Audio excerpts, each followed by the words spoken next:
Matapos ang isang linggong pananatili bilang house guest sa Pinoy Big Brother Celebrity Collab Edition, tuluyan nang nagpaalam si Ivana Alawi sa bahay ni Kuya. Hindi man siya opisyal na housemate, naging mahalaga ang papel ni Ivana bilang house guest. Sa kanyang pag-alis, inamin ni Ivana na maraming aral ang kanyang natutunan, kabilang na ang kahalagahan ng pagiging matatag at pagmamahal sa pamilya. Emosyonal naman ang mga housemates sa pag-alis ni Ivana. Marami rin sa mga netizens ang nagpahayag ng kanilang suporta at paghanga sa pagiging totoo at mabuting impluwensya ni Ivana sa loob ng bahay.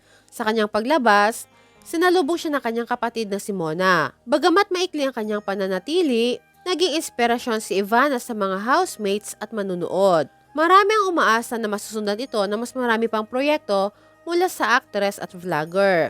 Ang pagpasok at paglabas ni Ivana Alawi sa bahay ni Kuya ay nag-iwan ng marka hindi lamang sa kanyang mga kapwa housemates, kundi pati na rin sa mga taga-subaybay ng PBB. Isa itong patunay na ang pagiging totoo at may malasakit ay mas mahalaga kaysa sa tagal ng pananatili sa loob ng bahay ni Kuya.